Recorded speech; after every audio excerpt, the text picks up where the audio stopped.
war degdeg ah saaxiibayaal dhulboobkii weli waa halkiisi madaxweyne xasan sheekh maxamuudna qaati billaah ay ka joogaan shacabka Soomaaliyeed gaar ahaan kuwa ku dhaqan magaalada Muqdisho ee caasimadda Soomaaliya oday Axmed Siico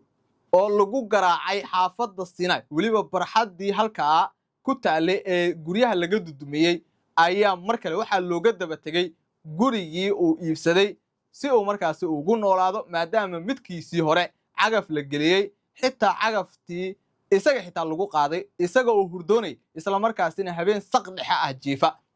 waxaan soo qaadan doonaa mahadho murugo iyo tiiraanyo weli ka taagan magaalada Muqdisho iyo shacabka oo ku duceysanaya allana ka baryaya in uu dhaafiyo mar uun madaxweyne xasan sheekh maxamuud waxaan dhanka kale idila wadaagaynaa saaxiibayaal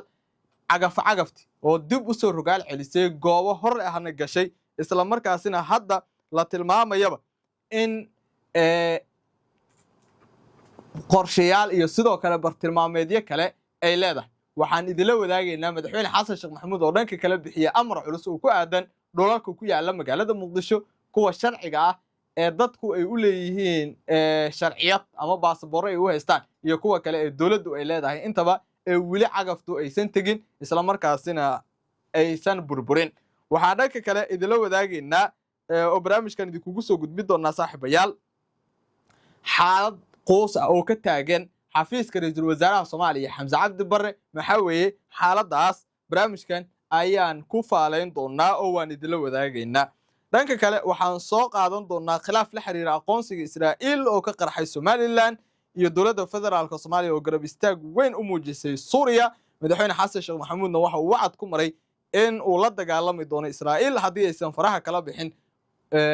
arrimaha gudaha Soomaaliya xogta duqeyn culus oo ka dhacday masaajid Cali Gaduudna waan soo qaadan doonaa soo muuqaalka la garay si shargareeyay si wadaag saxaabada aad iyo aad ayaa kaaga mahadnaqaya la socodkii sidoo kale la jaanqaadka wararkeena marka hore waxaan ku bilaabayaa inta aanan sheeko kale kula aadin aan eegno oday Axmed Siico iyo wixii uu hadda kala kulmay dawladda federaalka Soomaaliya iyadoo dhinaca kale la ogsoon yahay odaga iyadoo cadceedu kulushahay weliba qorax saa'id jirto in lagu garaacay oo lagu tumay barxadda Sinai degmada warta nabadda ee gobolka Banaadir halkaasi oo dharcad iyo sidoo kale booliisba ay ninkan ku bahdileen isla markaasina ay ku ihaaneysteen waana oday da'adiisu ay aad u sareyso waayeelkii isagoo hurda cagafta lagu qaaday kadibna muuqaalkiisu caalamka ku faafay iyadoo lagu jiidayo barxaddii gurigiisii laga fujiyay weliba la garaacayo injineer Axmed Siico ayaa markale cagaftii waxay uga daba tagtay halkii uu u qaxay isla markaasina uu maciin biday in uu ku noolaado isla markaasina deganaanshiyo uu ka helo sheekada naxdinta leh Axmed Siico Maxamed Calasow Maxamed Diirshe Sahal Koraye oo ah 80 jir muddo dheer ku soo shaqeynaya culumta dhismaha guryaha ee injineeriyad ilaa iyo haddana ku shaqeeya ayaa soo shacbaxday 24 Sebtembar 2025 kadib markii si weyn baraha bulshada loogu faafiyay muuqaal ee kamera telefoon caadi duubtay xilli booliisku ee howlgal barakicin ah ka wadeen xaafadda Sinai degmada warta nabadda ee gobolka Banaadir muuqaalka ayaa muujiyay fal argagax leh oo isugu jiray jirdil bahdilaad iyo xadgudub xuquuq bini'aadanimo heerkii ugu sareysay wuxuuna injineer Axmed Siico ahaa bartilmaameedka koowaad ee xadgudubka maadaama ay isugu tageen 3 rag ah oo laba wadatay dareeska ciidanka booliiska halka oo ul markaasi bud ah ku garaacay shakhsi ka mid ahaa ganacsatada waayeelkan loo barakiciyay oo aan macluumaad ku helayno in cuqubadii uu ka galay aabahaas wadaadka ah uu eeday oo uu ka soo kaban la'yahay xanuunadii ka raacay dabcan kiiska Sheekh Axmed Siico ee Sinai ayaa ku idlaaday kaadki iyadoo aysan jirin cid ilaa iyo hadda loo xisaabiyay faldambiyeedkaasi ceebta ku ahaa hay'adda ugu daada weyn ciidanka ee booliiska iyo dhammaan mabaadiida aan dhoorno ee ilaalinta xuquuqul insaanka oo ay ugu horeyso shareecada islaamka iyo sidoo kale qiyamka wanaagsan maxaa soo kordhay had oo jira dabcan sanad kadib dhacdadaas Sheekh Axmed Siico oo taabo gacal helay kana samray dhulkii hore maadaama awoodii ilaalin lahayd lagu dulmiyay ayaa waxa mar kale looga daba tagay meeshii uu u qaxay iyadoo amarkan noolo oosto madaxweyne loo soo qaatay guri sharciya oo uu lacagtiisa ku iibsaday una haysto dukumentiyo ay gacmahooda ku saxiixeen madaxda hadda noolo oostadooda lagu dhacayo ayagaa noolo oosto bixiyay shalay isla noolo oostadii ayay burinayaan dabcan gurigan oo ku yaalla xaafadda Generaal Daa'uud ayaan ogaanay inuu ka mid noqday kumanaan guri oo ay dad shacab degan yihiin kuwaasi oo maalmahanba ay ganacsato ku dulmeereysanaysay iyagoo dadka ku wargelinaya in dhulka ay baneeyaan ama iska bixiyaan lacago baad oo magacooda lagu sheegay dhulkaagii dib u gado arrintan ayaa mar kale qaracan waxay ku noqotay Axmed Siico oo ah waayeel duruufihii Sinai weli ku dambeeyaan maskaxdiisana weliba aan kugu daray ganacsatada mar kale qaxinaysa waayeelkaas waa isla kuwii ku jiiday dhulka ee ka soo qaxiyay Sinai halkii ayayna weli uga daba tageen oo noolo oosto madaxweyne weli ay u soo jaranayaan sidee ayaa u aragtaa marka daawade aragtidaada qaybta hoose ee faa'ida lagu gudbiyo commentiga guli wadaag madaxweyne xasan sheekh maxamuud dhinaca kale aan kugu daray waxaan xog ku helaynaa inuu amar ku bixiyay inta yar ee uu joogo in uu barakiciyo dadka muqdisho degan si loo baabi'iyo dhammaan oo loo fuliyo qorshahaasi raafida ah xukun qabyo ninkeeda dhamaystir waatii uu lahaa madaxweyne xasan sheekh maxamuud 2016 hadda ma doonayo mar kale inuu ereygaasi dib u adeegsado waxa uu rabo wax walba oo qabyo ka ah halkaan sano inuu ku dhamaystiro ama uu ku soo gabagabeeyo waxaana amar uu siiyayba saraakiish iyo sidoo kale hay'adaha kala shaqeeya arinta dhulboobka madaxweyne xasan sheekh maxamuudna waxa uu yiri waa in guri kasta oo muqdisho ku yaala oo dabcan ku jira meel ciriiri ah oo aan la geli karin haddii dab ka kaco oo aan hooyo foolanaysa lagala soo bixi karin oo mid haddii markaasi uu dhaco aan laga soo bixin karin la burburiyaa dhulka lala sima xitaa sharciyad haddii dhulkaasi uu leeyahay oo baasabooro dadku ay u haystaan wax walbo baasaboor ayaan dhihinay sabar loogooyin ay dadku u haystaan wax walba oo soo kordha dabcan wararkeena dambe ayaan idinkugu soo gudbin doonaa muuqaalka la garay sii share garay la sii wadaag saxbadaada aad iyo aad ayaa kaga mahadnaqayaa la socodka iyo sidoo kale la jaanqaadka wararkeena markaana ila daawo muuqaalkan anigoo ku hadlaaya ama magaca qabanqaabiyaasha gugasha caleemasaarka ugaas cabdisaaq ugaas cabdullaahi ugaas xaashi ugaas farcade ugaas muumin oo aan ahayn beesha murusado keliya oo ah dhammaan beelaha magaaladan jooga iyo koonfurta dhinacaanba ay ugu horeeyaan ugaas maxamuud cali ugaas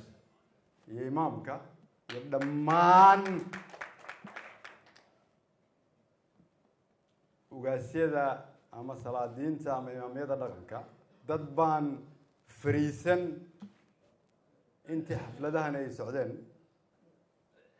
cabdinuur axmed diiri ka mid yahay ugaasyada halkan joogo oo dhan ay ka mid yihiin mid fariistay naguma jiro keliya waxaan rabaa marka sharafta qabanqaabada dadaalka daalka kulligood waa nala qabaan mahadcelintana qayb ayay ka yihiin intaas horta waxaan rabaa inaad nala qaadaan midda labaad waxaan rabaa dadkii ka soo shaqeeyay gogoshaas magacooda anigoo ku hadlaya inaan idin mahadceliyo sida qiimaha qadarinta quruxda qaayaha leh oo keliya aadan u soo ajiibina laakiin adigu qayb qaadateen muunadda quruxda isabaabulkiina erayada qiimaha leh uturidda ummadda soomaaliyeed macnaha weyn oo aad ku fadhideen quruxdii shalay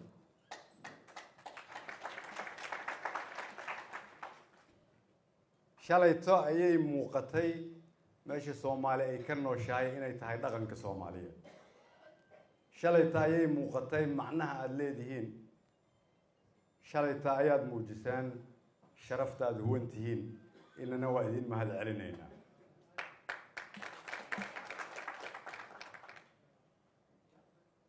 waxaan rabaa inaan ka cudur daarto layguna qaato wax walbo gaabisa oo aan samaynay waxaan rabaa in qof walbo wax yar qalbiga ay ka galeen inaad ogaataan dadaal lama harin annagu haddii wax marka ay yara gaabis noqdeen anigoo ku hadlaya dadkii soo qabanqaabiyey magacooda waxaan rabaa in nala ka cafiyo taa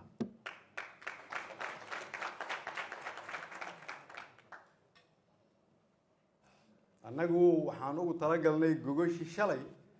inay ahaato gogol Soomaaliyeed fursad Soomaaliyeed qulubta ummadda Soomaaliyeed la isugu soo dhaweeyo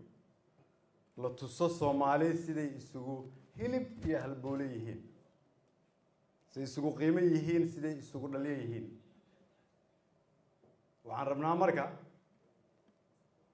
in haddii abaabulka ay wax ka xumaadeen aad u qaadataan keliya inaanay ahayn ku talagal ama gaabis laakiin ay ku dhacday farsamo darri ama farsamo gaabatay ugaaskeena oo gogosha caawa dhigay waa nin dhalin yar laakiin laga soo baaraan degay in la idin hor keeno muuq miisaan milgo asaas aqoon aragti asluub iimaan intaa ayaan rabnaa inaad noo haysaan nala haysaan